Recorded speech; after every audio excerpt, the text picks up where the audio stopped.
to you. Who am I and why am I here? So, I am Vanita Vora, a coach, consultant, digital marketer, and just enjoying the second inning of my life. Yeah.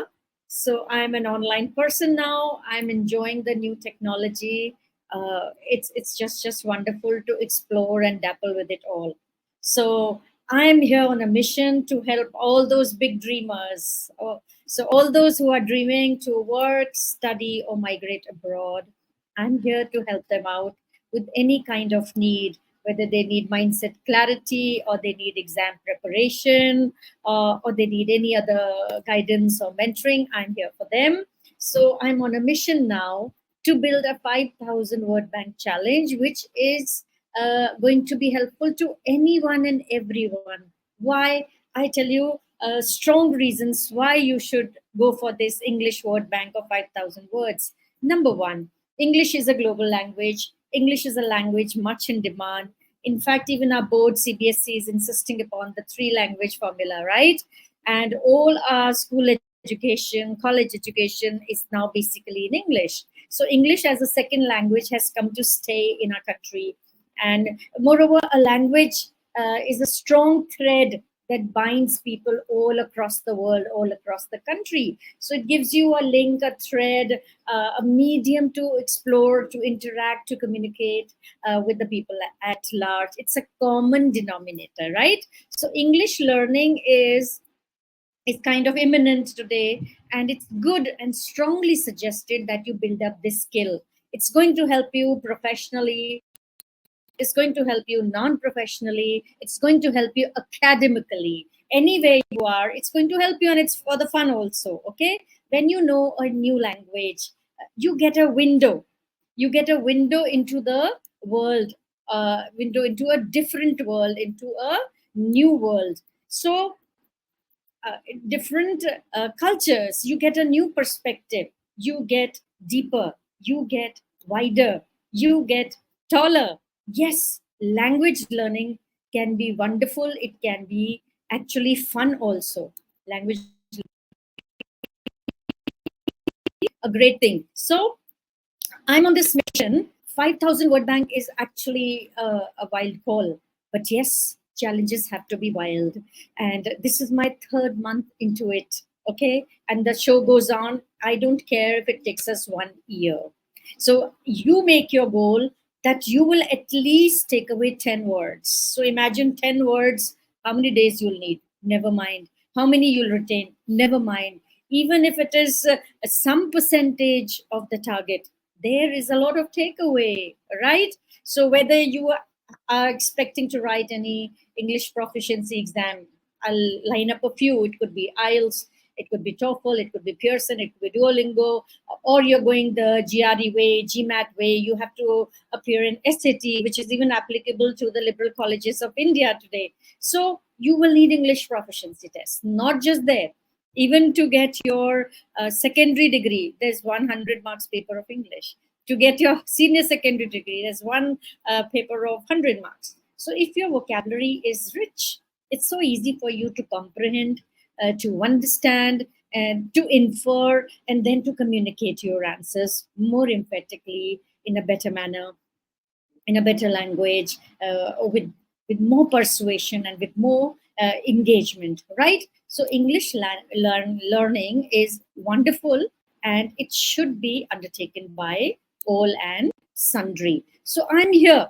I strongly recommend that you sit with your paper and pen and join me in my drive as we are on this massive challenge of 5,000 word banks. Okay, so now I go into, and today I have done some interesting work. I have brought some 3D images. I was fascinated by them. So I thought I'll bring it to you. What are 3D images? I would wonder, what are 3D images? What is this VR, virtual reality? Why do you go on saying AI images? So I'm going to showcase some, and we'll weave our vocabulary around that. And what am I bringing to you today? Guess what? So, what am I bringing to you today? I'm going to bring you a coffee shop. And this 3D model, I fell upon this online. I'll share it with you. Yeah, I have to first share it with you and just see the fun of it. I enjoyed. I thought it's mighty required that I bring it to you. Okay, here we go. Here we go. Okay, I'm going to go full screen so that you actually enjoy this. Here we go. Okay, so now you see this is a image. Now see this. This is a 3D image. I'm going to rotate this. So you get the angle. So you go to coffee cafes. Okay, so here this is a coffee shop. And see this, all this. Okay, so yeah, this is, isn't that wonderful? So I show you from far, I show you from near, I go around, and here. So today I have brought vocabulary associated with coffee shop. In fact, I have brought the thesaurus. Now, what's the difference between thesaurus and normal vocabulary when I use the word? Thesaurus is everything associated with it. So it could be related processes, procedures, whatever you see, the furniture that you see, or the lamps you see, ceiling lamps that you see, or these potted, the pots inside the coffee shop, and then this is the booth area. Okay, so this is an old one anyway. So now I'm going to bring you. We make it small, yeah. Okay, and now I'm going to bring you some other images of coffee. So I'm going to share this image now. When you go for a coffee, please mark the pronunciations. I'm sure many of you have visited the coffee shops, but do you know the right pronunciations? Okay, do you know the right of the coffees that you order? So I'm going to share all the right pronunciations with. So first, see, this is your professional coffee machine. These are coffee grounds. Okay, then steam rising from an old-fashioned, then espresso coffee. Then this is a hand pour coffee. Okay, then the bartender. Now, who's the bartender? The person who attends to you and who brews up your coffee. So, what's the right word for coffee? Coffee is always brewed. Coffee is not cooked. Coffee is not made. The right word would be brew the coffee. Okay, then this is your barista pouring water. Then this is a brewing coffee. So, what do we say? It's a brewing coffee. The waviness effect of boil in the coffee. Then this is barista. So, I'm bringing you all these images so that you get. Now, kettle and cup on the railing. So you see this kettle and cup on the railing. So what is the pronunciation? Kettle and cup on the railing. Then here we have slow motion coffee brewing coming out of the machine. These are fresh coffee beans. Okay, you can see these. These are fresh coffee beans, and they are rotating on the wooden platter. They actually they do it what? They roast them. They roast the coffee beans and then they give you. So I go back to my. So as you go, now I'm going to go full swing on the words that I have brought for you related to the coffee shop. And once in a while, I'll go and showing you the coffee shop. So we will first start with the names of the drinks. Okay, I'll share this one with you now. I hope you guys can see my sheet. Okay, yeah, you can see it. So I'm going to share the words associated with coffee and their right pronunciation. In fact, this deserves a full video altogether on this, which I will bring it to you. Okay, so number one, espresso. It could be a shot, it could be a black coffee. Then cappuccino. So what is it? It is cappuccino. Then it is frothy coffee or milk foam coffee. So when you order cappuccino, it could be either or it could be just milk foam. Then there is latte. So this is the milk coffee. Again, this is cafe or lait. So these French words. Then Americano. So it's a diluted espresso or it is black Americano. So what is the pronunciation? Americano. Then this is mocha. This is the chocolate coffee or cafe mocha. Then this is frappuccino. Then this is cold brew. Cold brew could be ice, could be a chilled coffee. Now, what are the tea drinks that you get in a coffee shop? It could be black tea, green tea, herbal tea, or the normal Indian chai, the masala chai, or the spiced chai. Now, these words have found their way into the dictionary. In fact, they have become part of the English dictionary now. So there's always an evolution of language. So many words mix up English, Hindi, and it has come to stay as English. And many of the new words now you will find in the dictionary. They have found their way there, and they are there in the English language per se. So next are the food items that you are likely to get in a coffee shop. It is, and then croissant, and then Danish. So croissant, what is the pronunciation market? There is sandwich, it could be panini or it could be sub. There's dessert, and there dessert it could be cake, it could be muffin, it could be brownie. Salad, it could be a green salad or a Caesar salad. Then bagels, then it could be plain or it could be everything bagels. Then coffee shop items. Now, what are the coffee shop items? I just showed you the pictures. So I'll just show you these names and then I'll pinpoint there. There's a coffee machine. It could be espresso or it could be coffee brewer. Okay, coffee is always brewed. Then there is a grinder. It could be a coffee grinder or burr grinder. Okay, I got a chance to visit in Visakhapatnam, a beautiful coffee museum where they trace the entire history of coffee. And believe me, it was